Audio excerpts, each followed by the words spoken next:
Hello दोस्तों, मैं Rajesh sir निगम classes की यूट्यूब चैनल पर आप सभी का तहे दिल से हार्दिक स्वागत करते हैं। आशा करते हैं कि आप लोग ठीक होंगे, आपके मम्मी पापा ठीक होंगे। आज बहुत दिनों के बाद आपके लिए वीडियो लेके आया हूं। अगर आपको पसंद आए तो लाइक शेयर सब्सक्राइब करें। तो देखिए, मंजिल उन्हीं को मिलती है जिनके सपनों में जान होती है, पंखों से कुछ नहीं होता, हौसलों से उड़ान होती है। मेरे दोस्त, पंखों से कुछ नहीं होता, हौसलों से उड़ान होती है। एक ही झलक में आपको आज पढ़ाएंगे संविधान के आर्टिकल। किसके? संविधान के आर्टिकल। सबसे पहला प्रश्न आता है कि संविधान सभा का गठन किस मिशन के तहत किया गया। तो सबसे पहले क्वेश्चन होगा संविधान सभा का गठन।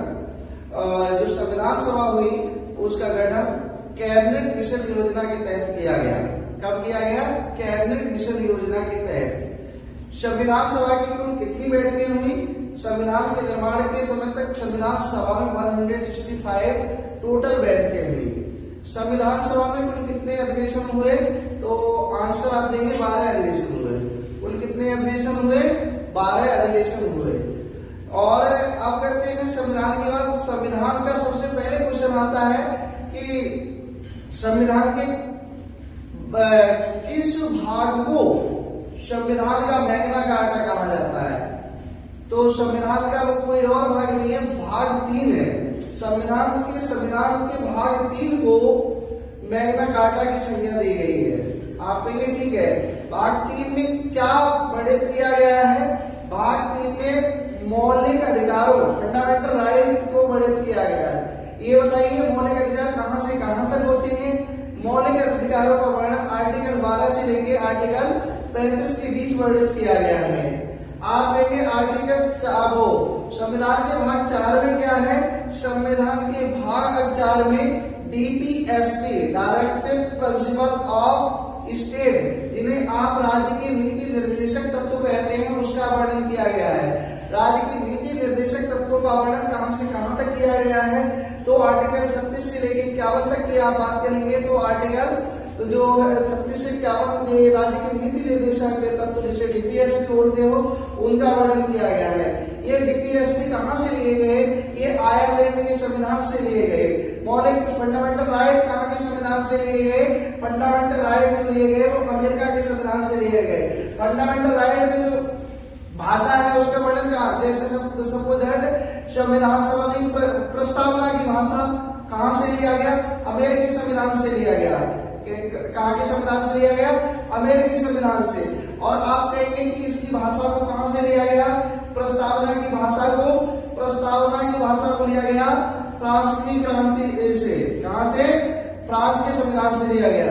आगे आपकी बात करते हैं तो किस आर्टिकल के तहत राज्य का गठन का प्रावधान किया गया है? आर्टिकल 12 के तहत राज्य का गठन करेगा। आर्टिकल 12 के तहत राज्यों का गठन होगा, ये आर्टिकल 12 कहता है। आर्टिकल 36 भी राज्य की परिभाषा के बारे में कहता है, लेकिन वो कहता है राज्य की वही परिभाषा होगी जो आर्टिकल 12 में की गई है। अब आप कहेंगे धार्मिक स्वतंत्रता का अधिकार कहां दिया गया है? तो आर्टिकल 15 के अंतर्गत धार्मिक स्वतंत्रता का अधिकार दिया गया है। किसका दिया गया है? और आप कहेंगे कि हमारे लिए विदेश भ्रमण का अधिकार किस आर्टिकल के तहत किया गया है? तो आर्टिकल 19 के तहत हमारे लिए विदेश भ्रमण का अधिकार दिया गया है। हमारे देश के अंतर्गत कहीं आने जाने का अधिकार कहां दिया गया? आर्टिकल 19 के तहत दिया गया है। किस आर्टिकल में उपाधियों के अंत की बात की गई? तो आर्टिकल 18 है, उसमें उपाधियों के अंत की बात की गई है। किस आर्टिकल में निजता का अधिकार दिया गया? आर्टिकल 21 में। किस आर्टिकल के अंतर्गत जीवन जीने का अधिकार दिया गया? आर्टिकल 21 कहता है जीवन जीने का अधिकार देता है। तो इन सारे आर्टिकलों पे अब हम बात करते हैं तो मोस्ट इंपोर्टेंट कुछ आर्टिकल लेके आए। सबसे पहला क्वेश्चन होगा कि भारतीय संविधान के किस अनुच्छेद के तहत एक घोषणा की गई कि भारत राज्यों का संघ होगा? यूनियन ऑफ स्टेट, फेडरल नहीं, यूनियन बताया गया है। भारत राज्यों का संघ होगा, आर्टिकल 1 कहता है। क्या कहता है? आर्टिकल 1 में यह वर्णन किया गया है कि भारत राज्यों का संघ होगा। अब राज्यों का फेडरल क्यों नहीं बोला गया, संघीय व्यवस्था बोली गई? क्योंकि भारत में कोई भी राज्य ऐसा नहीं है जो हमने ने अर्जित किया हो। भारतीय राज्य कोई समझौते का परिणाम नहीं है, इसलिए इसे यूनियन संघ बोला गया। संघ और अपनी मर्जी से कोई भी राज्य भारत से अलग नहीं हो सकता है। इस बात को डॉक्टर भीमराव अम्बेडकर ने कहा। अगला क्वेश्चन आता है, भारतीय संविधान के किस अनुच्छेद में कहा गया है कि उपराष्ट्रपति राज्यसभा का पदेन अध्यक्ष होगा? तो ये कोई और आर्टिकल नहीं होगा, आर्टिकल 64 होगा। कौन सा होगा? आर्टिकल 64 में इस बात को कहा गया है कि भारतीय संविधान के किस अनुच्छेद में ये कहा गया कि उपराष्ट्रपति राज्यसभा का पदेन अध्यक्ष होगा? तो आर्टिकल 64 हो जाएगा। भारतीय संविधान के किस अनुच्छेद के तहत ये कहा गया कि एक मंत्रिपरिषद होगी जिसके शीर्ष पर प्रधानमंत्री होगा। एक मंत्रिपरिषद होगी जिसके शीर्ष पर कौन होगा? प्रधानमंत्री होगा।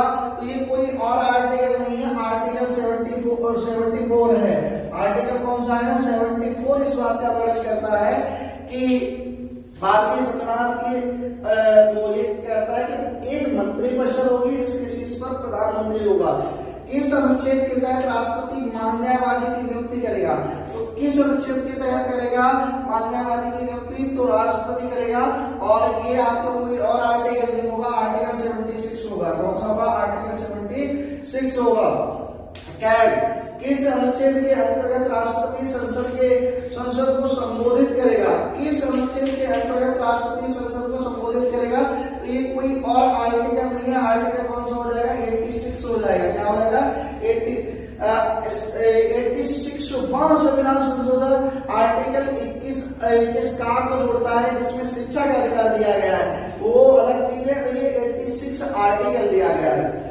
इस अनुच्छेद के तहत संयुक्त अधिवेशन बुलाने का अधिकार राष्ट्रपति को होगा। तो इसमें आप जो कहेंगे तो वो 108, कोई और आर्टिकल नहीं होगा। आर्टिकल कौन सा होगा? आर्टिकल 108 संयुक्त अधिवेशन की बात करता है।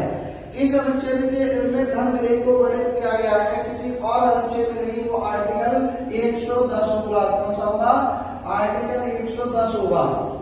मनी बिल किस अनुच्छेद के तहत संसद को अवकाश में राष्ट्रपति को अध्यादेश जारी करने की शक्ति होगी? अगर संसद को अध्यादेश जारी करना पड़े तो किसमें? कोई और आर्टिकल नहीं होगा, वो आर्टिकल 1, 2, 3 यानी अनुच्छेद 123 होगा। कौन सा अनुच्छेद होगा? 123। इस अनुच्छेद के तहत सर्वोच्च न्यायालय के गठन का प्रावधान किया गया है। सर्वोच्च न्यायालय का गठन 1, 2, 4 124 आर्टिकल कौन सा होगा? 124। कौन सा होगा भैया? आर्टिकल 124 होगा। अगला क्वेश्चन दिया गया है, इस अनुच्छेद के तहत संविधान संशोधन करने का अधिकार दिया गया है। तो संविधान संशोधन करने का अधिकार जो दिया गया है वो 368 के तहत दिया गया है और ये भारतीय संविधान के भाग 20 में वर्णित किया गया है। अगला क्वेश्चन आपने आ जाता है, अगला क्वेश्चन आता है किस आर्टिकल के तहत राज्य की परिभाषा को वर्णित किया गया है? जिसका कोई और आंसर नहीं होगा। तो आर्टिकल 12 होगा और 36, लेकिन आपका आर्टिकल 12 बिल्कुल राइट होगा। अगर 12 नहीं दिया जाए तो 36 आप लगा सकते हैं। अगला क्वेश्चन है, किस अनुच्छेद के तहत संवैधानिक उपचारों का वर्णन किया गया है? तो ये कोई और आर्टिकल नहीं होगा। आर्टिकल क्या होगा? 32 होगा। और इसके लिए डॉक्टर भीमराव अम्बेडकर ने ये आर्टिकल 32 को संविधान की आत्मा कहा था। ये आर्टिकल 32 बहुत इंपॉर्टेंट है। पूरे संविधानों में जब संविधान बनकर तैयार हुआ तो सबसे अपनी राय ली गई। तो डॉक्टर भीमराव अम्बेडकर ने कहा कि अगर आर्टिकल 32 को निकाल दिया जाए संविधान से तो संविधान का कोई अर्थ नहीं रहेगा। तो आर्टिकल 32 को संविधान की आत्मा कहा डॉक्टर भीमराव अम्बेडकर ने और इसमें संवैधानिक उपचारों का वर्णन किया गया है। अगला क्वेश्चन है, किस अनुच्छेद के तहत प्राण एवं देह स्वतंत्रता का वर्णन किया गया है?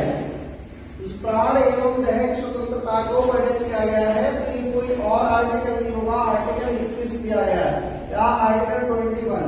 किस अनुच्छेद के तहत प्रेस की स्वतंत्रता का वर्णन किया गया है? ये कोई और आर्टिकल नहीं होगा। आर्टिकल 19 होगा। क्या होगा? आर्टिकल 19 होगा। अगला कह रहा है, किस अनुच्छेद के तहत धर्म को मानने व आचरण व प्रचार के संबंध में स्वतंत्रता का वर्णन है? तो इसका आर्टिकल 25 हो जाएगा। क्या हो जाएगा? आर्टिकल 25 हो जाएगा। अगला है, किस अनुच्छेद के तहत धर्म मूलवंश जाति लिंग के आधार पर विभेद नहीं किया जाएगा? ये कोई और नहीं होगा। आर्टिकल 15 होगा। यहाँ बहुत बच्चों का कंफ्यूजन रहता है। धार्मिक स्वतंत्रता का पूछ लिया जाए तो आर्टिकल 25 बताना, और ये पूछ लिया जाए धर्म मानने व आचरण व प्रचार करने की स्वतंत्रता हो जाएगा, इसमें कंफ्यूजन रहता है। इस अनुच्छेद के तहत मानव व बलात् श्रम दुर्व्यवहार एवं प्रतिशोध को वर्णित किया गया है। बलात् श्रम बेगारी प्रथा को, तो ये कोई और आर्टिकल नहीं होगा, आर्टिकल 23 होगा। क्या होगा? आर्टिकल 23 होगा। आर्टिकल 23 में वर्णित किया गया है बलात् श्रम या दुर्व्यवहार का प्रतिशोध करता है। किस अनुच्छेद के तहत चुनाव आयोग की शक्तियों का वर्णन किया गया है? चुनाव आयोग की शक्तियों का वर्णन किसी और में नहीं किया गया, आर्टिकल 324 में किया गया है। इसमें किया गया है दोस्तों आर्टिकल 324 में ये किया गया है। इस अनुच्छेद के तहत लोकसभा में अनुसूचित जाति एवं अनुसूचित जनजाति के लिए आरक्षण का प्रावधान किया गया है। कोई और आर्टिकल ना होगा, आर्टिकल क्या होगा? 330 होगा। क्या होगा? आर्टिकल 330 होगा। किस अनुच्छेद के तहत राष्ट्रपति वित्तीय आपात की घोषणा करेगा? सबको पता है 360 होता है, वित्तीय आपात की घोषणा किया जाता है। आर्टिकल 360 के अंतर्गत राष्ट्रपति वित्तीय आपात की घोषणा करता है। अगर आपको ये वीडियो पसंद आए तो ज्यादा से ज्यादा लाइक करें, शेयर करें। Thank you for watching this video.